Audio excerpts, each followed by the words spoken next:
நீதிமொழிகள் 21 அதிகாரம் 31 குதிரை யுத்த நாளுக்கு ஆயத்தமாக்கப்படும், ஜெயமோ கர்த்தரால் வரும். கர்த்தர் உங்களை விசாரிக்கிறவரும் சிறந்த குதிரையாக நிறுத்துகிறவருமாய் இருக்கிறார். மட்டுமல்ல, திடனற்ற உங்களை அவர் திடப்படுத்துகிறவர். யுத்தத்தில் சிறந்த குதிரைகளின் தன்மை என்ன தெரியுமா? கர்த்தர் ஒரு நாள் யோபுவிடம் யுத்த குதிரையின் வீரியத்தை குறித்து வெளிப்படுத்தினார்.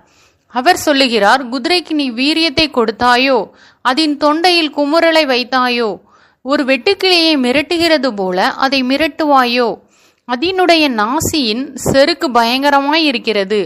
அது தரையிலே தாளடித்து தன் பலத்தில் கழித்து ஆயுதங்களை தரித்தவருக்கு எதிராக புறப்படும். அது கலங்காமலும் பட்டயத்துக்கு பின்வாங்காமலும் இருந்து பயப்படுதலை அலட்சியம் பண்ணும். அம்பரா துணியும் மினுக்குகிற ஈட்டியும் கேடகமும் அதன் மேல் கலகலக்கும் போது கர்வமும் மூர்க்கமும் கொண்டு தரையை விழுங்கிவிடுகிறது போல் அனுமானித்து எக்காலத்தின் தொனிக்கு அஞ்சாமல் பாயும். எக்காலம் தொனிக்கும் போது அது நிகியென்று கனைக்கும். யுத்தத்தையும் படைத்தலைவரின் ஆர்ப்பரிப்பையும் சேனைகளின் ஆரவாரத்தையும் தூரத்தில் இருந்து மோப்பம் பிடிக்கும். யோபு 39 அதிகாரம் 19 முதல் 25 யுத்த குதிரைகளாய் நீங்கள் மாற வேண்டுமென்று விரும்புகிறீர்களா? அப்படியானால் உங்களுடைய பாரத்தை கர்த்தர் மேல் வைத்துவிட்டு அவரிலே சார்ந்து கொள்ளுங்கள்.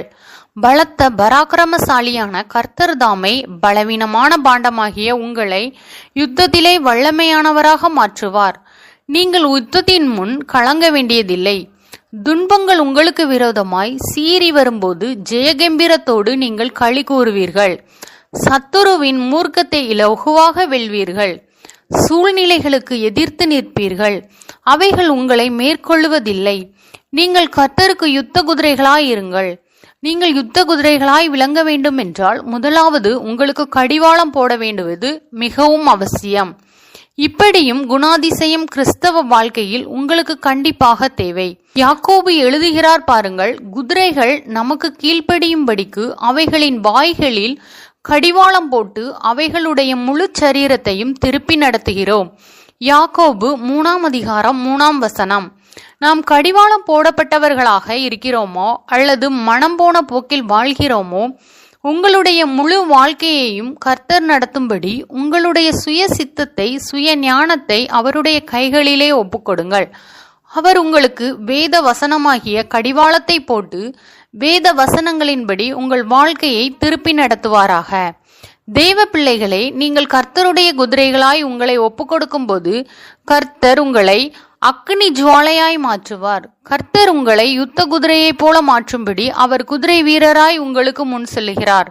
அவர் உங்களுக்கு ஜெயங்கொடுக்கிறவராய் முன்னே செல்கிறார் என்பதை மறந்து போகாதேயுங்கள். ஆமேன்.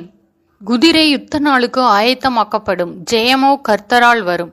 நீதிமொழிகள் 21 அதிகாரம் 31 எந்த ஒரு காரியத்திலும் நாம் எது செய்தாலும் வெற்றி வரும் என்று எதிர்பார்க்க முடியாது. நாம் செய்யும் எந்த செயலுக்கும் வெற்றியை நாம் எதிர்பார்த்தாலும் ஜெயம் எப்பொழுதும் கர்த்தரிடத்திலிருந்தே வருகிறது. ஆமேன்.